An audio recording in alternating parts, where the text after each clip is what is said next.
माँ, उस रात मैंने सब देख लिया। माँ, बहुत जोर से भूख लगी है, कुछ खाने को दो ना। स्कूल का बैग पलंग पर रखते हुए सतीश ने अपनी माँ कमला से कहा। कमला ने कहा, हाँ तू हाथ मुंह धो ले, मैं अभी खाना लगाती हूँ। कुछ देर बाद कमला थाली ले आई। सतीश ने थाली देखी, उसमें फिर वही पतली सी फीकी दाल और चावल थे। सतीश ने कुछ नहीं कहा और चुपचाप खाना खाने लगा। कमला अपने बेटे के चेहरे के भाव देख समझ गई थी कि सतीश को ये खाना पसंद नहीं, पर बेचारी चाह कर भी कुछ नहीं कर सकती थी। कमला के पति को इस दुनिया से गए 20 दिन ही हुए थे। कमला का पति एक फैक्ट्री में काम करता था। अचानक ही काम करते करते दिल का दौरा पड़ा और अस्पताल पहुंचते पहुंचते मौत हो गई। उसका पति ही एकमात्र सहारा था। अब घर कैसे चलेगा? सतीश की पढ़ाई का खर्च कैसे उठाएगी? ये सारे सवाल उसे सताने लगे थे। कितने सपने देखे थे सतीश के भविष्य को लेकर, पर सब एक ही पल में बिखर से गए थे। कुछ दिनों में कमला ने अपने आप को संभाल लिया और लोगों के घरों में काम पर जाने लगी।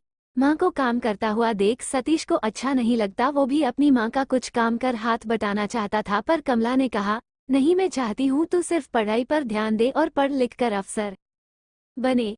एक दिन रात को सतीश की नींद खुली। उसने देखा माँ के कमरे का दरवाजा बंद है और कमरे की लाइट जल रही है। सतीश को लगा माँ की तबीयत तो खराब नहीं। उसने दरवाजा खटखटाया तो कमला ने दरवाजा खोला। सतीश ने पूछा, माँ क्या हुआ, इतनी रात तक जाग रही हो? कमला ने कहा, नहीं बेटा, मैं तो सो रही थी। सतीश ने पूछा, तो लाइट क्यों जल रही है? कमला ने कहा, वो कभी कभी डरावने सपने आ जाते हैं, इसलिए लाइट जलाकर सो जाती हूँ जिससे डर ना लगे। जा, तू भी जाकर सो जा। सतीश कमरे में जाकर सो गया। वो अपनी माँ की हालत समझता था, इसलिए मन लगाकर पढ़ाई करता, मेहनत करता। उस दिन के बाद सतीश रोज कमला के कमरे की लाइट जलती हुई देखता। लाइट जलती हुई देख सोचता, माँ को डरावने सपने आते होंगे, इसलिए लाइट जलाकर सोती होगी। 1 साल बीत गया। सर्दी के दिन थे। उन दिनों अच्छी खासी ठंडी पड़ रही थी। अचानक से कमला को बहुत तेज बुखार आ गया। बुखार आ जाने के कारण वो काम पर पिछले 8 दिनों से नहीं जा सकी थी। दिन कमजोरी भी आती जा रही थी। सतीश के जोर देने पर कमला उसके साथ पास ही अस्पताल गई। वहां डॉक्टर ने कुछ टेस्ट करवाने को कहा। फिर सतीश और कमला ने टेस्ट करवाए। वे टेस्ट बहुत ही महंगे थे। टेस्ट करवाने के बाद डॉक्टर को रिपोर्ट दिखाई। डॉक्टर ने बताया कि कमला को डेंगू हो गया है। उसके खाने पीने और आराम का खास ख्याल रखना होगा। जरा सी भी लापरवाही नहीं होनी चाहिए, और दवाएं भी लिख दी। डॉक्टर को दिखाकर दोनों माँ बेटे घर आ गए। घर आने के बाद सतीश ने कमला से कहा, माँ रुपए दे दो, मैं मेडिकल से जाकर दवाई ले आता हूँ। कमला ने जाकर रुपयों का डिब्बा खोला। उसमें मात्र 200 रुपए थे। वो सोचने लगी, इस महीने जो तनख्वाह मिली थी उससे सतीश की स्कूल फीस भरी और राशन ले आई थी। ऊपर से जांच और डॉक्टर में 2000 रुपए खर्च हो गए। सो अलग, यदि 200 रुपए भी दे दिए तो रुपए खत्म हो जाएंगे, और अभी तनख्वाह मिलने में आधा महीना है। इस महीने काम पर भी 2 दिन ही गई हूँ, अब क्या करूँ?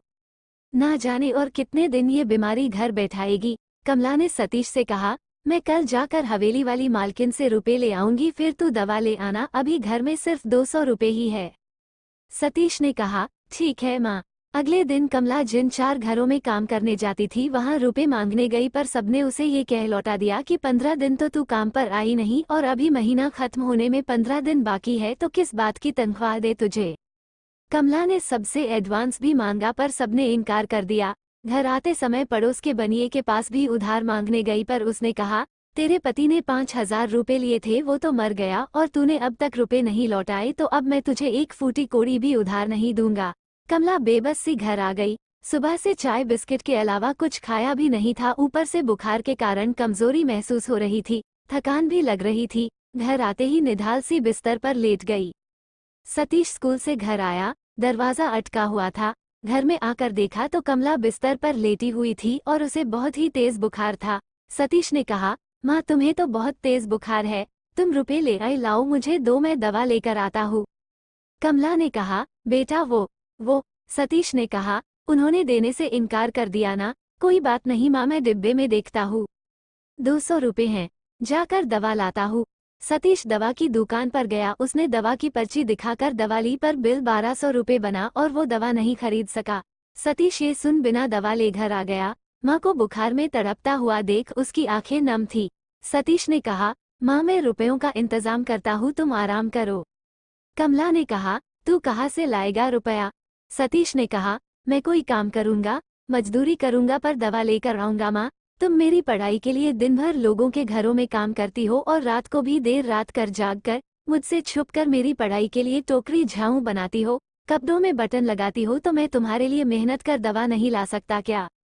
कमला ने हैरानी से देखा तो सतीश ने कहा, रोज रात कमरे की लाइट जलती देख मुझे अजीब लगा और पीछे की खिड़की से माँ उस रात मैंने सब देख लिया। उस रात मैं सच जान गया। माँ तुम क्या करती हो? मैं रुपयों का इंतजाम कर दवा लेकर आता हूँ, तुम आराम करो। सतीश घर से कमला को ये कह निकल तो गया पर उसे कोई काम ना मिला। बड़ी मुश्किल रेलवे स्टेशन की एक चाय की दुकान पर कप प्लेट धोने का काम मिला, पर वहाँ काम करने पर उसे सिर्फ 50 रुपए ही मिलने वाले थे, जबकि दवा 1000 रुपए से ज्यादा की थी। सतीश समझ नहीं पा रहा था इतने कम समय में दवा के लिए रुपए कहाँ से लाए, और माँ को दवा समय पर नहीं मिली तो माँ को कहीं कुछ हो ना जाए। कप प्लेट धोते समय सतीश की नज़र एक सेठ जी पर पड़ी।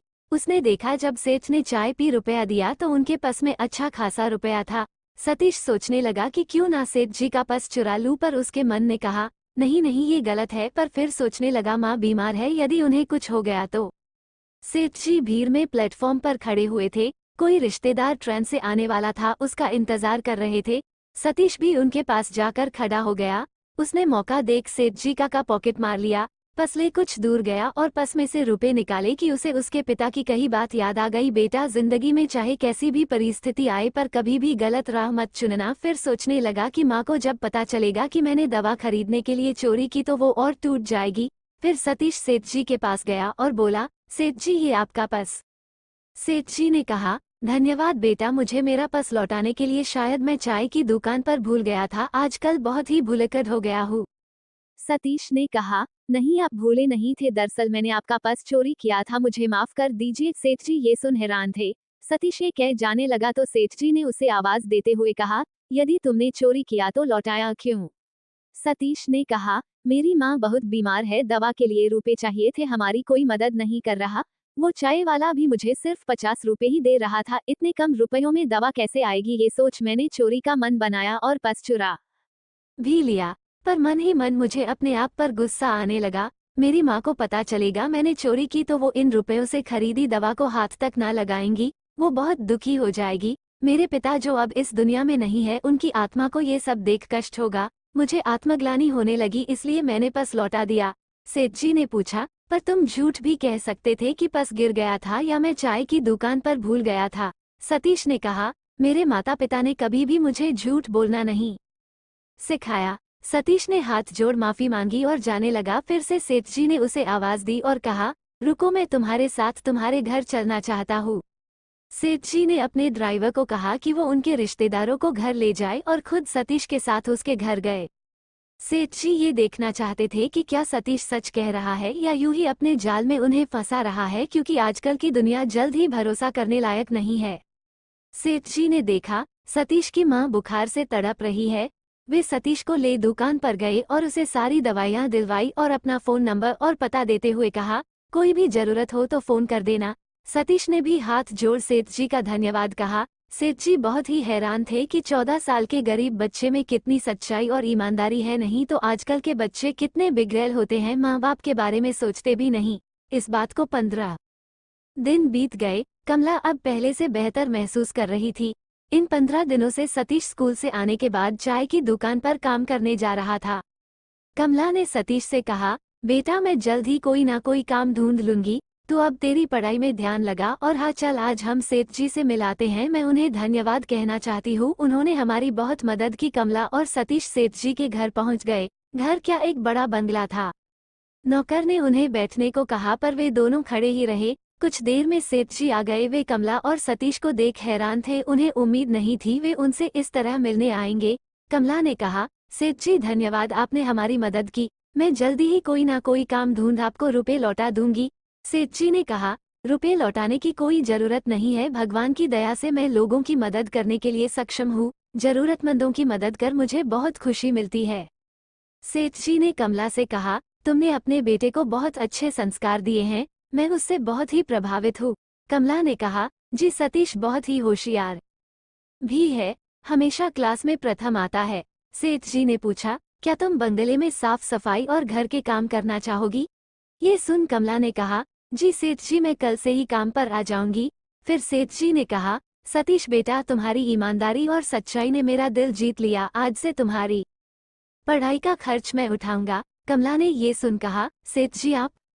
सेठ जी ने कहा, हाँ, भगवान की दया से मेरे पास सब है, रुपया पैसा, पत्नी, बेटा, बहू जो विदेश में रहते हैं उन्हें भी किसी बात की कमी नहीं, इसलिए कुछ तो पुण्य कमाऊं, रुपए को अच्छे काम में लगाकर किसी बच्चे का भविष्य उज्जवल हो जाए, इससे बड़ी बात क्या होगी। सतीश ने सेठ जी के पैर छू लिए। कमला बंगले में काम पर आती, उसे अच्छी पगार मिलती और सतीश की पढ़ाई का खर्च सेठ जी उठा रहे थे। सतीश जी तोड़ मेहनत करता, वो कुछ करना चाहता था, बनना चाहता था। समय बीतता गया, सतीश पुलिस अफसर बन गया था, पर उसमें जरा भी घमंड नहीं था। वो सेठ जी की तरह जरूरतमंदों की मदद करता और सेठ जी का उपकार तो वो और कमला कभी भूल ही नहीं सकते थे। पुलिस की वर्दी में अपने बेटे को देख कमला की आंखें नम थी। इस बुढ़ापे में सेठ जी और उनकी पत्नी अकेले हो गए थे, बेटा बहू विदेश रहते थे। ऐसे समय में सेठ जी और उनकी पत्नी को सतीश ने सहारा और बेटे की तरह प्यार दिया। सेठ जी को गर्व था अपने फैसले पर, जो उन्होंने परिस्थितिवश गलत राह को चुनने वाले सतीश जैसे हीरे को परखा और उसे तराशा। सतीश सोचने लगा, किस्मत कब बदल जाए कुछ कह नहीं सकते। यदि उस रात पिताजी की कही बात और माँ के संस्कार साथ ना होते तो शायद आज जिंदगी कुछ और होती। इसलिए सदा माता पिता की बातें सुनो, उनका कभी दिल ना दुखाओ, सच की राह पर चलो, खूब मेहनत करो, फिर देखना एक ना एक दिन कामयाबी जरूर हासिल होती है। राधे कृष्ण। आपको ये कहानी अच्छी लगे तो सब्सक्राइब, शेयर और लाइक, कमेंट करें। धन्यवाद।